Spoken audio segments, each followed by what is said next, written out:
Hello guys, welcome back to our channel. So ഇന്ന് നമ്മൾ നോക്കുന്നത് solo leveling Japanese anime TV സീരീസിന്റെ season 1 4ാമത്തെ എപ്പിസോഡാണ്.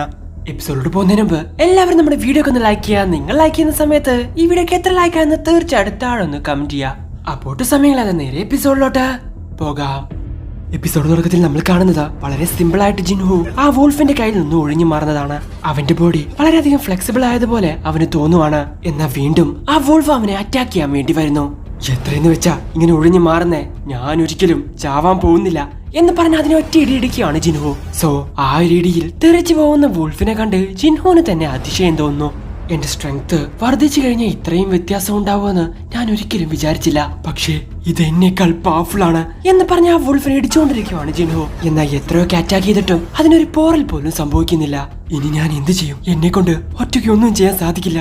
എന്റെ ബാഗില് ഫുഡും വെള്ളവും മാത്രമേ ഉള്ളൂ. പരിക്ക് പറ്റിയ ഹീൽ ചെയ്യാൻ ഇവിടെ ഇപ്പൊ ഒരു ഹീലർ പോലും ഇല്ല. ഈ സമയത്ത് എന്റെ കയ്യിൽ മാജിക് വെപ്പൺസ് ഉണ്ടായിരുന്നെങ്കിൽ നന്നായേനെ. അപ്പോഴാണ് അവന് വെപ്പൺസിനെ പറ്റി ഓർമ്മ വരുന്നത്. പെട്ടെന്ന് ഇൻവെന്ററി ഓപ്പൺ ആവുന്നു. അതിനകത്തു നിന്നും ഒരു സോഡ് പുറത്തോട്ട് വരുവാണ്. അതുപയോഗിച്ച് ആ വോൾഫിനെ അങ്ങ് തീർത്ത് കളയുന്നു. എന്നാ ഇത് കണ്ട് സംഗിന് വിശ്വസിക്കാൻ പറ്റുന്നില്ല. സാധാരണ ഒരു ഗെയിം കളിക്കുന്ന പോലെ അങ്ങ് പരീക്ഷിച്ചു നോക്കിയതാ, അത് സക്സസ് ആയി. പെട്ടെന്നതാ ഒരു നോട്ടിഫിക്കേഷൻ വരുന്നു. അപ്പോഴാണ് അവൻ ആ സോഡിലോട്ട് നോക്കുന്നത്. മിസ്റ്റർ കിം അവനോട് പറഞ്ഞിട്ടുണ്ടായിരുന്നു ഇതുപോലൊരു സോഡിന് അറൌണ്ട് 3 മില്യൺ എങ്കിലും വരുമെന്ന്. സോ അതൊരിക്കലും അവനെ കൊണ്ട് അഫോർഡ് ചെയ്യാൻ പറ്റില്ല. പക്ഷെ ഇപ്പോ അവന് വേറെ വഴിയില്ല. അപ്പോഴാണ് ലെവലപ്പ് എന്ന് പറഞ്ഞുകൊണ്ട് ഒരു നോട്ടിഫിക്കേഷൻ വരുന്നത്. അവന്റെ മുഖത്തുണ്ടായിരുന്ന മുറിവ് ഓട്ടോമാറ്റിക്കലി ഹീലാവുന്നു. ഇതേ സമയം 2 വോൾഫ് കൂടി അവന്റെ മുമ്പിലോട്ട് വരുന്നു. എന്റെ കയ്യിൽ സോഡ് ഉണ്ട്, എനിക്ക് പേടിയില്ല എന്ന് പറഞ്ഞ സോഡ് പൊക്കാൻ നോക്കുന്ന സമയത്ത് അത് അവനെ കൊണ്ട് പൊന്തുന്നില്ല. കാരണം അത് താഴെ കുടുങ്ങി പോയിട്ടുണ്ടായിരുന്നു. എന്നാൽ വളരെ വേഗത്തിൽ ആ വോൾഫ് ഓടി വരുന്നത് കണ്ട് അവൻ പെട്ടെന്ന് തന്നെ ആ വാളെടുത്ത് വീശുന്നു. അതിലെ ഒന്നിനെ നൈസായിട്ട് അങ്ങ് തീർത്ത് കളയുന്നു. മറ്റൊന്നിന് നേരെ വാൾ വീശിയതും അത് കടിച്ചു പിടിക്കുന്നു. അപ്പോഴാണ് അതിന്റെ വാ സ്റ്റീലാണെന്നുള്ള കാര്യം അവന് മനസ്സിലാവുന്നത്. എത്രയൊക്കെ വലിച്ചിട്ടും അത് കിട്ടാത്തത് കണ്ട് അതിനെ ഒറ്റ ചവിട്ട് കൊടുക്കുവാണ് ജിൻഹു. സോ അതിന്റെ കാര്യത്തിൽ ഒരു തീരുമാനമാവുന്നു. ഇതിനു മുൻപ് പേടിച്ചോടിയത് വെച്ച് നോക്കുവാണെങ്കിൽ ഇത് അത്ര പ്രശ്നമുള്ള കാര്യമല്ല എന്ന് പറഞ്ഞ അവൻ മറ്റൊരു വുൾഫിന് നേരെ നോക്കുവാണ്. എന്നാ അത് അവിടെ നിന്ന് ഓടിപ്പോകുന്നു. അപ്പോഴാണ് ഒരു നോട്ടിഫിക്കേഷൻ വരുന്നത്. അവൻ ലെവൽ 2 എത്തിയിരിക്കുന്നു. സോ ലെവലപ്പ് ആവുന്നതിനനുസരിച്ച് അവന്റെ മുഖത്തുള്ള മുറിവും മാറുന്നു, അവന്റെ പോയിന്റ്സും കൂടുന്നു. ഇപ്പൊ അവന് 5 പോയിന്റ്സ് ആണ് കിട്ടിയിരിക്കുന്നത്. ഡെയിലി ക്വിറ്റ്സ് കംപ്ലീറ്റ് ചെയ്യുന്ന സമയത്ത് വെറും 3 പോയിന്റ്സ് മാത്രമേ കിട്ടുന്നുള്ളൂ. സോ അതുകൊണ്ടാണ് ഇത്ര നന്നായിട്ട് അവന് ഫൈറ്റ് ചെയ്യാൻ പറ്റിയത്. ഒരു പോയിന്റ് കിട്ടിയ അത് എത്രത്തോളം മാറ്റം ഉണ്ടെന്ന് എനിക്ക് ഇപ്പോഴാണ് മനസ്സിലായത്. നോളജ്, ഐഡിയാസ് എല്ലാത്തിനും ഓരോരോ വാല്യൂ ഉണ്ട്. എന്നാ പുറത്തോട്ട് കാണുന്നത് സ്ട്രെങ്ത് മാത്രമാണ്. എന്റെ കയ്യിൽ വെറും 32 പോയിന്റ്സ് മാത്രമേ ഉള്ളൂ. പക്ഷെ എന്റെ ബോഡി വളരെ ലൈറ്റ് ആയതുപോലെ എനിക്ക് ഫീൽ ചെയ്യുന്നു. സോ എന്റെ പോയിന്റ്സ് കൂടുന്തോറും എന്റെ ബലവും കൂടിക്കൊണ്ടിരിക്കുകയാണ്. എന്നെ കൊണ്ട് പറ്റും, ഇനിയും പവർഫുൾ ആവാൻ എന്നെ കൊണ്ട് പറ്റും. അവരെ പോലെയുള്ള 5 മൃഗങ്ങളെ കണ്ട് ഞാൻ ഓവറായിട്ട് റിയാക്ട് ചെയ്യാണെന്ന് തോന്നുന്നു എന്ന് പറഞ്ഞ ജിനു അതിനകത്ത് എസൻസ് സ്റ്റോൺ വല്ലതും ഉണ്ടോ എന്ന് പറഞ്ഞു നോക്കുന്നു. അപ്പോഴാണ് അവന്റെ അടുത്തോട്ടൊരു നോട്ടിഫിക്കേഷൻ വരുന്നത്. അവരെ ഇല്ലാതാക്കിയതിന് പകരമായിട്ട് ചില സാധനങ്ങൾ അവന് കിട്ടുന്നുണ്ട്. സോ ആ ഡെഞ്ചനും അവിടെയുള്ള മൃഗങ്ങളും മറ്റു പോർട്ടൽസിൽ നിന്നും വരുന്നതിനേക്കാൾ വളരെ വ്യത്യസ്തമാണെന്ന് അവന് മനസ്സിലാവുന്നു. അപ്പോഴാണ് അതിനകത്തൊരു സ്റ്റോർ ഉണ്ടെന്നുള്ള കാര്യം അവന് മനസ്സിലാവുന്നത്. പക്ഷെ അതിൽ നിന്നും സാധനങ്ങൾ മേടിക്കാൻ പറ്റുന്നില്ല. സോ അവന്റെ കയ്യിലുണ്ടായിരുന്ന ആ സാധനം അവൻ അതിൽ വിൽക്കുന്നു. 20 ഗോൾഡ് കോയിൻസ് അവന് കിട്ടുന്നു. അതിന്റെ വാല്യൂ വെച്ച് അത് പണമായിട്ട് കൺവേർട്ട് ചെയ്ത് നോക്കുന്നു. എനിക്ക് തോന്നുന്നു ഇതൊരു റാങ്ക് ഡഞ്ചൻ ആണെന്ന്. അതുകൊണ്ട് ഈ 20 ഗോൾഡ് കോയിൻസിനും അത്ര വിലയുണ്ടാവില്ല. അങ്ങനെ ജിനു അവിടുന്ന് എങ്ങനെ രക്ഷപ്പെടാമെന്ന് ചിന്തിക്കുന്നു. ആ ഡഞ്ചന്റെ ബോസിനെ കൊല്ലാതെ അവൻ അവിടെ നിന്നും രക്ഷപ്പെടാൻ സാധിക്കില്ല. ഇനി രക്ഷപ്പെടണമെങ്കിൽ ഒരു ടെലിപ്പോർട്ടേഷൻ സ്റ്റോണും അവന് ആവശ്യമാണ്. എന്നാൽ അത് എവിടെ നിന്നും കിട്ടുമെന്ന് അവൻ അറിയില്ല. പക്ഷേ ഇതൊരു റാങ്ക് ഡഞ്ചൻ ആണെങ്കിലും ഇതിനകത്തുള്ള ബോസിനെ കൊല്ലാൻ അവനെ കൊണ്ട് സാധിക്കുമെന്നും അറിയില്ല. പക്ഷേ അവിടെ വെച്ച് അവിടെയുള്ള ജീവികളെ മൊത്തം കൊന്ന് അവന്റെ ലെവൽ കൂട്ടാൻ അവനെ കൊണ്ട് സാധിക്കും. എന്നാ അതിന്റെ ഇടയിൽ വെച്ച് അവനെ എന്തെങ്കിലും പറ്റിയ എന്നൊക്കെ അവൻ തന്നെ ചിന്തിച്ചുകൊണ്ട് നിൽക്കുവാണ്. പെട്ടെന്നതാ അവന്റെ മുമ്പിൽ ഒരു വൂൾഫിനെ കാണുന്നു. സൂക്ഷിച്ചു നോക്കിയ അവൻ ഒന്നല്ല ഒരു ലോഡ് വൂൾഫിനെ കാണുന്നുണ്ട്. ഞാൻ പേടിക്കാൻ പാടില്ല, ഞാൻ ഓൾറെഡി മരണത്തെ കടന്നിട്ടാ വന്നിരിക്കുന്നത് എന്ന് പറഞ്ഞവൻ അവർക്ക് നേരെ ഓടുവാണ്. തന്റെ മുൻപിൽ വരുന്ന എല്ലാത്തിനെയും വെട്ടി താഴെയിടുന്നു. അത്ര പെട്ടെന്നൊന്നും ഞാൻ തോൽവി സമ്മതിക്കില്ല. നിങ്ങളും അതുപോലെ തന്നെയാണെന്ന് എനിക്കറിയാം. നിങ്ങളെ എല്ലാത്തിനെയും അങ്ങ് തീർത്ത് കളഞ്ഞ എന്റെ ഉള്ളിലെ കുറ്റബോധം അങ്ങ് തീരും. സോ അവനൊരു ജോലിക്ക് പോയതും ഹണ്ടറായി മാറിയതും അമ്മയുടെ എല്ലാ ചെലവും അവൻ നോക്കിക്കോളാം എന്ന് പറഞ്ഞതും ആ കാർട്ടൺ ടെമ്പിളിന്റെ അകത്ത് വെച്ച് അവനൊരു സെക്കൻഡ് ചാൻസ് കിട്ടിയതും അവൻ ആലോചിക്കുന്നു. നിങ്ങളെ എല്ലാത്തിനെയും കൊല്ലാൻ ഞാൻ തയ്യാറാണ്. ജീവനോടെ ഇരിക്കുന്നത് വരെ ഫൈറ്റ് ചെയ്തേ പറ്റൂ, എന്നാലേ സ്ട്രോങ് ആവാൻ സാധിക്കൂ. റൂൾസ് എത്രത്തോളം ഡേഞ്ചർ ആണെങ്കിലും അതിനെ എല്ലാം നേരിടാൻ ഞാൻ തയ്യാറാണ് എന്ന് പറഞ്ഞ് അവിടെയുള്ള എല്ലാ വോൾഫിനെയും അങ്ങ് തീർത്ത് കളയുന്നു. പിന്നീട് നമ്മൾ കാണുന്നത് ആ സിറ്റിക്കകത്ത് പ്രത്യക്ഷപ്പെട്ട ആ പോർട്ടലാണ്. അതിന് എന്തോ കാര്യമായിട്ട് സംഭവിക്കുന്നുണ്ട്. ഇതേ സമയം ജിൻഹോന്റെ കയ്യിലുണ്ടായിരുന്ന വാളിൽ ഒരുപാട് സ്ക്രാച്ചസ് വന്നിട്ടുണ്ടായിരുന്നു. അധിക നേരം ഇത് വെച്ച് ഇനി പിടിച്ചു നിൽക്കാൻ പറ്റില്ല. എത്ര വലിയ കാശ് മുടക്കി മേടിച്ചതാണെങ്കിലും ഒരു ഘട്ടമെത്തിയ ഇതിന്റെ ഒക്കെ അവസ്ഥ ഇങ്ങനെ തന്നെയാണ്. എന്നാലും ഇതൊരു നല്ല സ്റ്റോപ്പിംഗ് പോയിന്റ് ആയിരിക്കാൻ സാധ്യതയുണ്ട് എന്ന് ചിന്തിക്കുന്ന സമയത്താണ് ഒരു നോട്ടിഫിക്കേഷൻ വരുന്നത്. എന്റെ കയ്യിൽ ഇപ്പോ 34 വോൾഫ് ഫാൻസ് ഉണ്ട്, 2 വോൺ ബാഗ്സ് ഉണ്ട്, ഒരു ട്രാവലേഴ്സ് ക്ലോക്കും ഉണ്ട്, പിന്നെ അത്ഭുതപ്പെടുത്തുന്ന രീതിയിലുള്ള ടെലിപ്പോർട്ടേഷൻ സ്റ്റോണും ഉണ്ട്. എനിക്ക് പോവാനുള്ള സമയമായെന്ന് തോന്നുന്നു എന്ന് പറഞ്ഞ് ജിൻഹു നിൽക്കുന്ന സമയത്താണ്. പക്ഷേ എനിക്ക് ഇതുപോലൊരു ചാൻസ് ഇനി കിട്ടുമെന്ന് തോന്നുന്നില്ല. ഞാൻ ഇവിടെ നിന്നും പോയാ ഈ ഡഞ്ചന് പിന്നെ എന്ത് സംഭവിക്കും?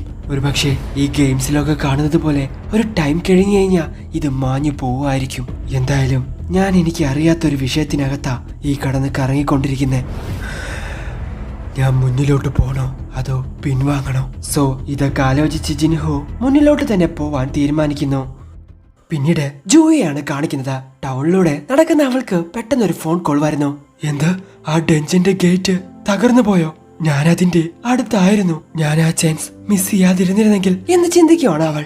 സിറ്റുവേഷൻ മോശമാവാതിരിക്കാൻ വേണ്ടി ഞങ്ങൾ ഹണ്ടേഴ്സിനെ അസംബിൾ ചെയ്തുകൊണ്ടിരിക്കുകയാണ്. പക്ഷെ ഇവരുടെ കൂട്ടത്തിൽ അധികം ഹീലേഴ്സ് ഇല്ല. നിങ്ങൾ പറയുന്നത് എനിക്ക് മനസ്സിലാവുന്നുണ്ട് എന്ന് ജോയി പറയുന്നു. ഇതേ സമയം ജിൻഹു അവിടെയുള്ള എല്ലാ മോൺസ്റ്റേഴ്സിനെയും കൊന്നുകൊണ്ടിരിക്കുവാണ്. എന്റെ ലെവൽ കൂടുന്നതിനനുസരിച്ച് ഈ മോൺസ്റ്റേഴ്സിനെ ഇല്ലാതാക്കുന്നത് എനിക്ക് നിസ്സാരമായി തോന്നി തുടങ്ങി. ഓരോ മോൺസ്റ്റേഴ്സിന്റെയും പേര് കാണിക്കുന്ന സമയത്ത് അതിന്റെ കളറിൽ വരുന്ന വ്യത്യാസം അതും മാറിയിട്ടുണ്ട്. വൈറ്റ് കളർ ടൈറ്റിൽ എഴുതിയത് അധികം ശക്തിയില്ലാത്തതാണ്. ഓറഞ്ച് കളറിൽ എഴുതിയത് എനിക്ക് തുല്യമായിട്ടുള്ളതാണ്. റെഡ് കളറിലുള്ളത് വളരെയധികം പവർഫുള്ളും. ആദ്യം എനിക്ക് റെഡ് കളറിൽ കണ്ട ലെഗോൺ ഇപ്പോ വൈറ്റ് കളറിലാണ് കാണുന്നത്. സോ ഞാനിപ്പോ ഒരുപാടധികം പവർഫുൾ ആയെന്ന് തോന്നുന്നു. എന്നാലും ഇപ്പോൾ ഉള്ള ലെവലില് ഇവിടെയുള്ള കിങ്ങിനെ തോൽപ്പിക്കാൻ പറ്റുമെന്ന് എനിക്ക് തോന്നുന്നില്ല. എന്റെ പെർസെപ്ഷൻ എബിലിറ്റി കൂടിക്കൊണ്ടിരിക്കുന്നതിൽ എനിക്ക് ഒരുപാട് അതിശയം തോന്നുന്നു. കാരണം എന്നെ കൊണ്ടത് മനസ്സിലാക്കാൻ സാധിക്കുന്നുണ്ട്. അവിടെ ഒരു മോൺസ്റ്റർ ഉണ്ട്. ഇതിനു മുകളിൽ ഇവിടെ വെച്ച് എന്നെ കൊണ്ട് ലെവലപ്പ് ചെയ്യാൻ പറ്റുമെന്ന് തോന്നുന്നില്ല. ആവശ്യമില്ലാതെ ഫൈറ്റ് ചെയ്ത് കഴിഞ്ഞാൽ ഈ വാളും അധികം നേരം നിൽക്കില്ല എന്ന് പറഞ്ഞ് അവൻ അണ്ടർഗ്രൗണ്ടിലോട്ട് പോകുന്നു. എത്രയൊക്കെ നടന്നിട്ടോ അവൻ അങ്ങ് താഴത്ത് എത്തുന്നില്ല. ഈ സ്റ്റേഷനിലെ ഈ സ്റ്റെയർ ഇത്ര തന്നെ നീളം ഉണ്ടായിരിക്കുമോ എന്ന് ചിന്തിച്ച് നിൽക്കുന്ന സമയത്ത് അവൻ താഴെ എത്തുന്നു. അവിടെ ചുറ്റുമൊന്നും നോക്കി അവന് വളരെ വിചിത്രമായിട്ട് തോന്നുന്നു. പെട്ടെന്നതാ അവിടെ ഉണ്ടായിരുന്ന ടണൽ വഴി ഒരു സാധനം വന്ന് അവനെ ഇടിക്കുന്നു. സോ അതിലവന്റെ വാളും പൊട്ടിപ്പോകുന്നു. അതേ സാധനം വീണ്ടും അവന്റെ അടുത്തോട്ട് വരുവാണ്. എന്താടാന്നും പറഞ്ഞ് നോക്കുന്ന സമയത്താണ് നമ്മൾ ആ കാഴ്ച കാണുന്നത്. ഒരു വലിയ പാമ്പ്. സോ അതിന്റെ നെയിം അവന് ഓറഞ്ച് കളറിലാണ് കാണുന്നത്. അതായത് അവന് തുല്യമായിട്ട് നിൽക്കുന്ന ഒരു പാമ്പാണത്. സോ അതാണ് ഈ സ്ഥലത്തിന്റെ കിങ് എന്നുള്ള കാര്യം അവന് മനസ്സിലാവുന്നു. പെട്ടെന്ന് അത് അവനെ അറ്റാക്ക് ചെയ്യാൻ വേണ്ടി വരുന്നു. അതിന്റെ തൊലി വളരെയധികം കട്ടിയുള്ളതായതുകൊണ്ട് ആ പൊട്ടിയ സോഡ് വെച്ച അവനൊന്നും തന്നെ ചെയ്യാൻ സാധിക്കുന്നില്ല. അതിന്റെ കയ്യിൽ നിന്നൊക്കെ ഒഴിഞ്ഞു മാറി ജിൻഹു ഓടിക്കൊണ്ടിരിക്കുകയാണ്. അതിന്റെ ആ വാൽ ഉപയോഗിച്ച് ഒന്ന് കിട്ടിയ മിക്കവാറും ഞാൻ ചത്തുപോകും എന്ന് പറഞ്ഞതും ജിൻഹുവിനെ അടിച്ച് വെള്ളത്തിലിടുന്നു. അവിടെ നിന്ന് രക്ഷപ്പെട്ട ജിൻഹുവിന്റെ മേലോട്ടിപ്പോ ഒരു ട്രെയിൻ വന്ന് വീഴുന്നു. എന്റെ സ്ട്രെങ്ത് അത് കൂടിയെന്ന് ഞാൻ വിചാരിച്ചേ എന്ന് പറഞ്ഞ് പെട്ടെന്ന് ഒഴിഞ്ഞു മാറുകയാണ് ജിൻഹു. താഴെ കിടക്കുന്ന അവന്റെ പൊട്ടിയ സോഡ് എടുക്കുന്നു. ഈ സ്ട്രെങ്ത് അത് പോരെന്ന് തോന്നുന്നു. ഇതൊക്കെ മുകളിൽ ഇനി എത്ര സ്ട്രോങ് ആവണം? അതെന്റെ ജീവിതത്തിൽ ഒരു ക്വസ്റ്റ്യൻ മാർക്ക് ആവുന്നതിന് മുൻപ് ഇതിനെ കൊന്നു കളയണം എന്ന് പറഞ്ഞ് അവൻ അതിനെ അറ്റാക്ക് ചെയ്യാൻ വേണ്ടി നിൽക്കുന്നു. ഞാൻ ശക്തിയില്ലാത്ത ഒരു ഹണ്ടറാണ്. ഓ, നിന്നെ പറ്റി എല്ലാവരും അങ്ങനെ തന്നെയാണല്ലോ പറയുന്നത്. എന്നാ പലരും ഇപ്പോ പെരുമാറുന്നത് കുട്ടികളെ പോലെയാണ്. അവര് വിചാരിച്ചതൊക്കെ തെറ്റായിരുന്നുവെന്ന് നീ കാണിച്ചു കൊടുക്കണം. കളിയാക്കിയവരുടെയും കുറ്റപ്പെടുത്തിയവരുടെയും മുൻപിൽ അവർക്ക് തിരിച്ചൊന്നും പറയാത്ത രീതിയിൽ നീ അവരുടെ വാ അടപ്പിക്കണം എന്ന് മിസ്റ്റർ സോങ് അവനോട് പറയുന്നു. പിന്നീട് നമ്മൾ കാണുന്നത് ആ വലിയ പാമ്പിന്റെ കൂടെ ഫൈറ്റ് ചെയ്യുന്ന ജിൻഹുനെയാണ്. ഞാൻ ശക്തിയില്ലാത്തവനായതുകൊണ്ടാ എല്ലാവരും അങ്ങനെ പറഞ്ഞ്. ശക്തിയില്ലാത്തത് കൊണ്ടാ ആരും എനിക്കൊരു വിലയും തരാഞ്ഞതാ. എന്നെ പറ്റി ആലോചിക്കുമ്പോ എനിക്ക് തന്നെ എന്തോ പോലെ തോന്നുന്നു. നീ പവർഫുൾ ആണെങ്കിൽ, ശരിക്കും നീ സ്ട്രോങ് ആണെങ്കിൽ എല്ലാ കാര്യങ്ങളും നിനക്ക് എളുപ്പമായിരിക്കും. ഇനി അങ്ങനെയല്ലെങ്കിൽ സ്ട്രോങ് ആയിട്ടുള്ളവരെ കണ്ട് അത്ഭുതപ്പെട്ടിരിക്കുക എന്നല്ലാതെ വേറെ ഒന്നിനും പറ്റില്ല. നീ സ്ട്രോങ് അല്ലെങ്കിൽ നിനക്ക് യാതൊരു വിലയും കാണില്ല. നിങ്ങൾക്ക് എഡ്യൂക്കേഷൻ ഉണ്ടെങ്കിലും ക്രിയേറ്റീവായിട്ട് ചിന്തിക്കുന്നുണ്ടെങ്കിലും സ്ട്രോങ് ആയിട്ടുള്ള ശത്രുവിൽ നിന്നും നിന്നെ രക്ഷിക്കാൻ അതൊന്നും മതിയാവാതെ വരും. കരുണ ഒരിക്കലും എന്നെ രക്ഷിക്കില്ല. തീർച്ചയായിട്ടും എനിക്ക് പവർഫുൾ ആയേ പറ്റൂ.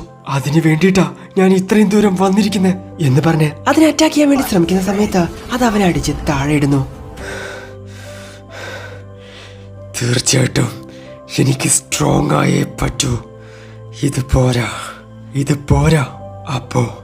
അപ്പോ ഞാൻ അനുഭവിച്ച ആ പേടി വെച്ച് നോക്കുമ്പോ ഇതൊന്നും ഒന്നുമല്ല എന്ന് പറഞ്ഞ ജിനു വളരെ നല്ല രീതിയിൽ അതിനെ അറ്റാക്ക് ചെയ്യുന്നു. എന്നാൽ പെട്ടെന്നാണ് അവന്റെ സോഡ് അവന്റെ കയ്യിൽ നിന്ന് പോകുന്നതാ. ഞാൻ എന്റെ സ്ട്രെങ്ത്തിൽ വിശ്വസിക്കണം. എന്നെ കൊണ്ട് പറ്റും എന്ന് പറഞ്ഞ് അതിന്റെ കഴിവുപയോഗിച്ച് അതിനെ അങ്ങ് അറ്റാക്ക് ചെയ്യുന്നു. വേദന കൊണ്ട് അത് താഴെ വീഴുന്നു. ഇതേ സമയം ചുമരിലടിച്ച് അവന്റെ തല അങ്ങ് പൊട്ടുന്നു. എന്നെ കൊണ്ട് പറ്റുമെന്ന് എനിക്കറിയാം. തീർച്ചയായിട്ടും നിന്നെ ഇല്ലാതാക്കാൻ എന്നെ കൊണ്ട് പറ്റും.